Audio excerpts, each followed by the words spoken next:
तो जो लोग अभी मानते हैं कि सूरज पृथ्वी की परिक्रमा करता है, जरा अपने हाथ उठाओ। कोई नहीं? ओह, लेकिन पहले तो सभी यही मानते थे, क्योंकि देखने में तो ऐसा ही लगता है। सूरज पूर्व से निकलता है और पश्चिम में छिप जाता है, और सूरज फिर से पूर्व से निकलता है, तो सूरज पृथ्वी की परिक्रमा करता होगा। ये बात आसानी से मान ली गई, लेकिन ये सच नहीं है। सूरज पृथ्वी की परिक्रमा नहीं करता है।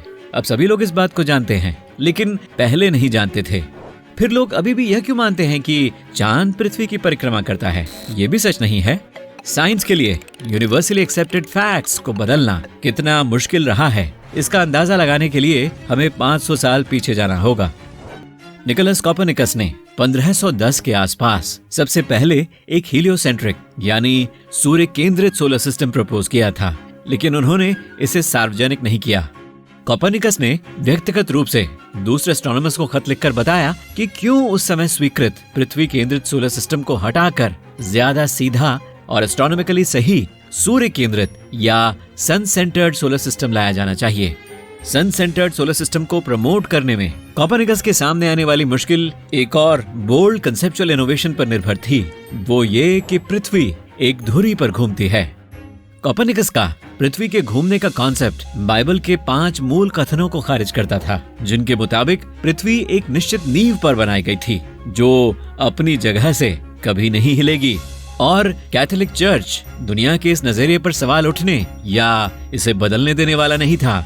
खुद एक चर्चमैन होने के नाते अगर कोपर्निकस अपनी रेवोल्यूशनरी पन इंटेंडेड हीलियोसेंट्रिक थियरी को सार्वजनिक करते तो उन्हें काफी नुकसान हो सकता था।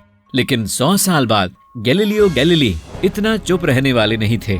गैलीलियो के पास अपनी बात के समर्थन में ऑब्जर्वेशनल सबूत थे जिन्हें वे दिखा सकते थे, क्योंकि उनके पास एक टेलीस्कोप था। 1610 की शुरुआत में गैलीलियो ने पहली बार जुपिटर के चांद देखे और उनके ऑर्बिट्स को ऑब्जर्व किया। जी हाँ, जुपिटर के चांद वास्तविक ऑर्बिट्स में इस विशाल ग्रह की परिक्रमा करते हैं। इसके उलट हम आगे देखेंगे कि कैसे हमारा चांद पृथ्वी के साथ सूरज की परिक्रमा करता है। गैलीलियो अपनी इस थियरी की वजह से मशहूर या बदनाम हो गए, जिस प्रकार भी हम देखना चाहें, क्योंकि उन्होंने ऑर्बिटल मोशंस की खोज की जो हीलियोसेंट्रिक नहीं थे और यह सर्वमान्य नजरिए में फिट नहीं होते थे। इसने हमारी सभ्यता की पृथ्वी केंद्रित कॉस्मोलॉजी को हिला कर रख दिया।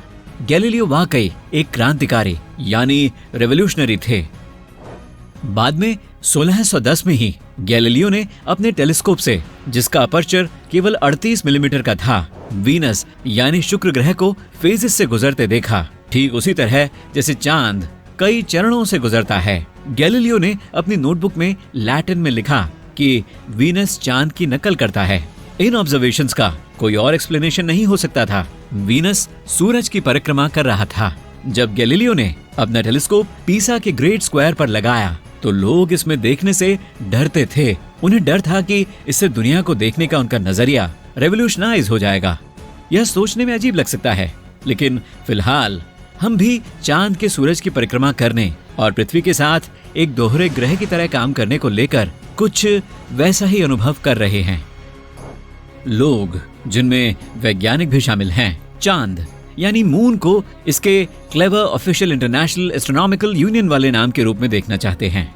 यह पृथ्वी का मून है जो पृथ्वी की परिक्रमा करता है और अपने अलग अलग फेज पूरे लूनर मंथ या मून के दौरान दिखाता है। जैसा कि मून फैन कभी कभी लूनर फेज के 29.5 दिन की साइकिल को कहना पसंद करते हैं। मून लवर्स का साप्ताहिक पसंदीदा दिन जाहिर है मून डे है। यह संडे के ठीक बाद आता है। पर चलिए वापस साइंस की तरफ चलें। हमारी स्कूल की किताबें चांद के फेजेस को इसी तरह दर्शाती हैं। अब लोग यही मानते हैं। देखिए कैसे पृथ्वी चांद का सेंटर है और यह कैसे एक सर्कुलर पाथ में पृथ्वी के चारों ओर घूमता है। यह चांद का जियोसेंट्रिक यानी पृथ्वी केंद्रित व्यू है। यह वही है जो हम पृथ्वी से देखते हैं। चांद का उदय होना, चांद का अस्त होना, चांद का फिर से उदय होना, मतलब चांद ही पृथ्वी की परिक्रमा करता है। लेकिन अंतरिक्ष में ऐसा नहीं हो रहा है। अब समय आ गया है कि हम चांद को भी कोपर्निकसाइज करें।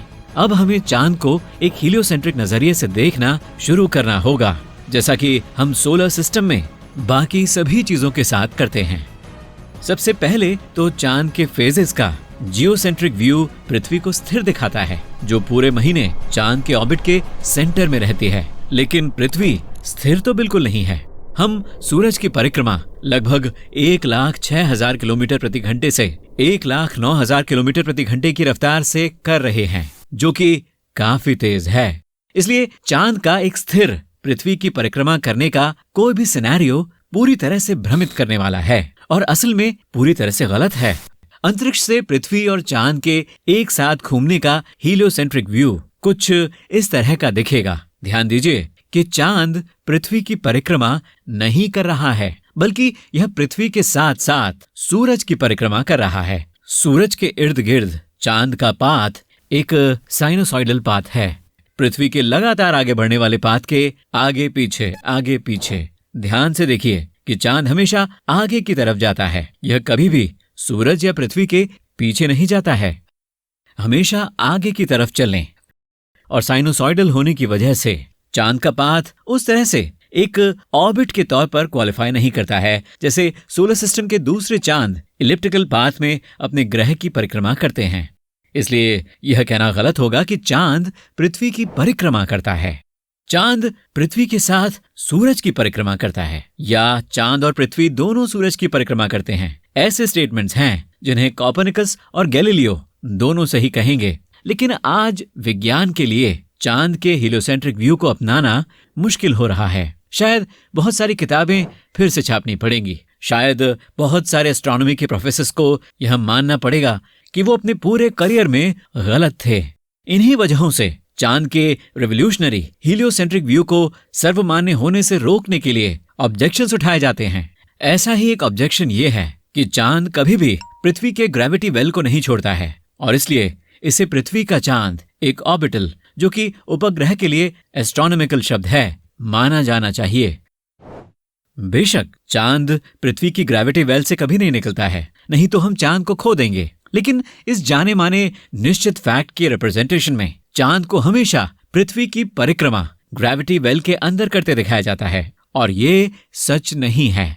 चांद कभी भी पृथ्वी की तरफ लौट कर नहीं जाता, जबकि एक इलिप्टिकल ऑर्बिट में होने पर उसे ऐसा करना पड़ता। इसलिए ग्रेविटी वेल के ऑब्जर्वेशन को खारिज किया जा सकता है, क्योंकि जो एस्ट्रोनॉमर्स ऑर्बिटल एविडेंस के तौर पर यह प्रपोज करते हैं कि चांद हमेशा पृथ्वी की ग्रेविटी वेल के अंदर रहता है, वो चांद की लगातार आगे बढ़ने वाली साइनोसॉइडल मोशन के फैक्ट को या तो भूल जाते हैं या जानबूझकर शामिल नहीं करते। चांद के लिए पृथ्वी की ग्रेविटी वेल को छोड़ने की एस्केप वेलोसिटी लगभग 4,320 किलोमीटर प्रति घंटे है। पृथ्वी के साथ चांद फिलहाल लगभग 3,600 किलोमीटर प्रति घंटे की रफ्तार से चलता है। किस तरह का इम्पैक्ट चांद को वो 724 किलोमीटर प्रति घंटे की एक्स्ट्रा रफ्तार दे सकता है, जिससे चांद पृथ्वी के ग्रेविटी वेल से बाहर निकल जाए? अगर कोई इसे कैलकुलेट करना चाहता है तो जरूर करे। आप अपना जवाब कमेंट सेक्शन में दे सकते हैं। शायद ऐसा हो भी सकता है, और यह बिल्कुल भी अच्छा नहीं होगा।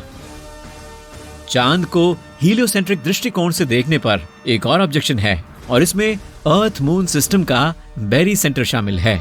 बेरी सेंटर पृथ्वी और चांद के बीच ग्रेविटी का सेंटर है। मान लीजिए कि आप पार्क में एक सीसॉ पर बैठे हैं। सीसॉ के दूसरे छोर पर एक प्रोफेशनल फुटबॉल टीम का एक विशाल सा लाइनमैन बैठा है। लाइनमैन को आपकी तरफ कितना आगे बढ़ना होगा ताकि आप दोनों का संतुलन बराबर हो जाए? उसे आपकी तरफ लगभग सीसॉ के सेंटर तक खिसकना होगा। आप चांद हैं और लाइनमैन पृथ्वी है। हालांकि पृथ्वी एक स्त्रीलिंग नाम है। अर्थ मून सिस्टम का बैलेंस पॉइंट यानी बेरी सेंटर पृथ्वी के 1,605 किलोमीटर अंदर है। एस्ट्रोनॉमर्स हमें बताते हैं कि यही बैलेंस पॉइंट है जो सूरज की परिक्रमा कर रहा है। यह एक हीलियोसेंट्रिक दृष्टिकोण है। कोपर्निकस और गैलीलियो इसका समर्थन करेंगे, लेकिन ये एस्ट्रोनॉमर्स बेरी सेंटर को पृथ्वी के अंदर रख के हमेशा चांद के पृथ्वी की परिक्रमा करने का जियोसेंट्रिक एनिमेशन इसमें जोड़ते हैं। इस तरह वे चांद को पृथ्वी की परिक्रमा करते दिखा सकते हैं। लेकिन एक एनिमेशन में दो अलग अलग पर्सपेक्टिव्स को जोड़ना कुछ हद तक बेईमानी है। चित भी मेरी पट भी मेरी कैसे हो सकता है? यह हमें सीधे उस असल पेज की तरफ ले जाता है जो हमें यह यकीन करने से रोकता है कि चांद सूरज की परिक्रमा कर रहा है। Double planet conundrum International Astronomy Union या IAU चांद और पृथ्वी को डबल प्लैनेट मानने से इनकार करता है वो खास तौर से ऐसा मानने से इनकार करते हैं क्योंकि अर्थ मून सिस्टम का बैरीसेंटर पृथ्वी के अंदर है। जैसा कि कहा जाता है, अथॉरिटी से लड़ना मुश्किल काम है।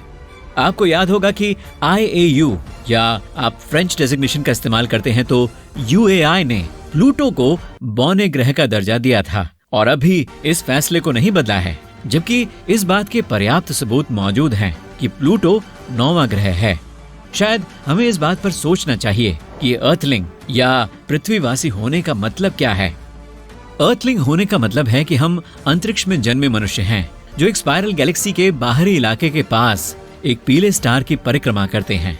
हम मतलब पृथ्वी के सभी लोग अंतरिक्ष में रहते हैं और हर मायने में अंतरिक्ष के जीव हैं। हमारे ऊपर चांद है जो पृथ्वी का साथी है। हम अपने जियोसेंट्रिक पैरामीटर्स के मुताबिक चांद को देखकर एक बड़ी गलती कर रहे हैं। अंतरिक्ष में हमारा कॉन्सेप्चुअल एक्सपेंशन चांद को देखने के एक गलत, पुराने और पृथ्वी से बंधे हुए दृष्टिकोण से बाधित हो रहा है। ब्रह्मांड हमारे चारों ओर नहीं घूमता और न ही चांद घूमता है।